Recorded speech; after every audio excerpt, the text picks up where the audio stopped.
Hello সবাইকে, welcome back to my mini blog. আজ ছিল তৃতীয় দিন। আজকে ছিল অনুষ্ঠানের অষ্টকালীন লীলা কীর্তন। চলো তোমাদের সাথে অষ্টকালীন লীলা কীর্তনে কিছু অংশ শেয়ার করি।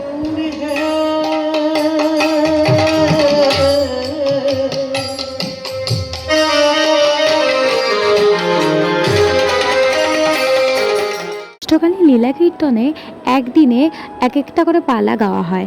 আগের পালাটা ছিল প্রথম পালা, দ্বিতীয় পালাটা আমার বাড়ির দিদিই করেছিল আর আমাদের বাড়ির লোক সবাই মিলে করেছিল। তো তোমরা পরপর দেখতে থাকো।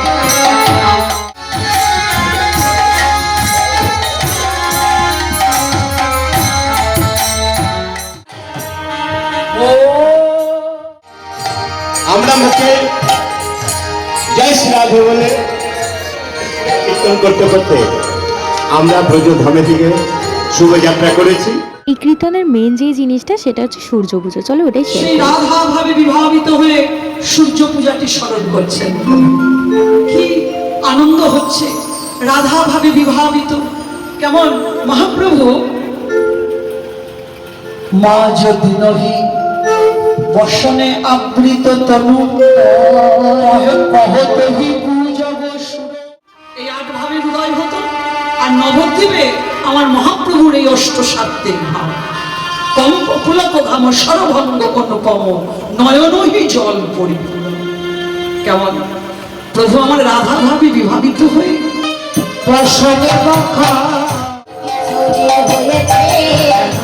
এইদিকে ঠাকুরের অষ্টকালীন ভোগের দুপুরে আরতি শুরু হয়ে গেছে, তারপরে সূর্য পুজো হয়েছিল।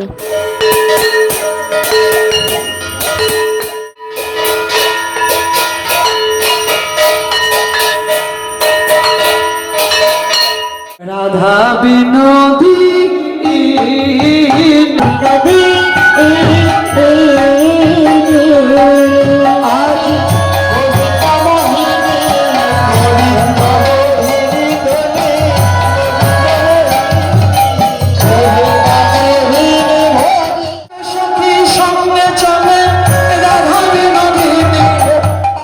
সূর্য পূজা অঞ্জলি দেয় তাদের কৃষ্ণ ভক্তি লাভ হয়। আমাদের তো এটা সাজা স্বামী আর একজন জগৎপতি, তাহলে জগৎপতির সেবার জন্যে আজকের এই লীলা। এ সময়রা সিঁথির সিঁদুর অক্ষয় থাকবে, তোমাদের অমঙ্গল দূরে যাবে। প্রত্যেক দিন স্নান করে তুলসীকে জল দেবে আর সূর্যদেবকে প্রণাম করবে। কেমন? তাহলে আরম্ভ করছি সূর্য পূজা। সকলে আসে মনুধ্বনি দেবে, যা যা বাসনা করবে, যা যা কামনা করবে তাই পূর্ণ।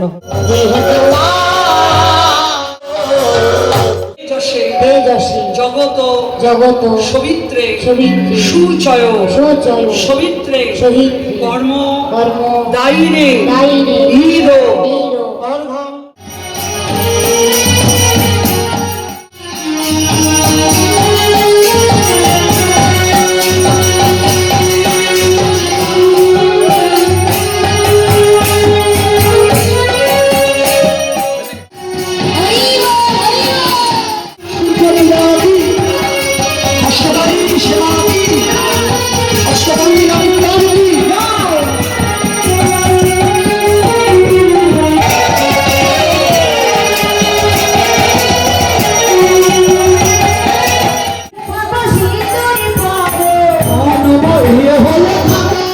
তোমরা কিন্তু সবাই প্রসাদ নিও ওখানে, যারা যারা অঞ্জলি দিয়েছো। এই অষ্টকালীন লীলা কীর্তনটা সারাদিনের লীলা কীর্তন। এখান থেকে আমি কিছু কিছু অংশ তোমাদের সাথে শেয়ার করেছি, আর মেনলি যেটা সূর্য পুজো ওটাই হাইলাইট করেছি। আরে এই কলিকালে দিল না।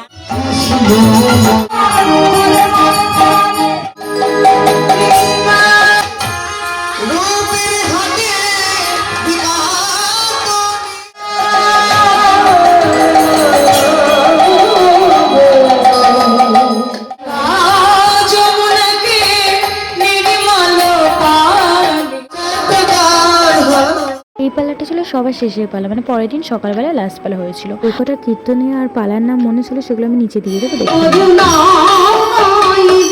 যতটা পেরেছি তোমাদের সাথে শেয়ার করার চেষ্টা করেছি। আশা করি তোমাদের ভালো লাগবে, আর ফুল ভিডিওটা প্লিজ তোমরা দেখো। নেক্সট পার্টে, টাটা।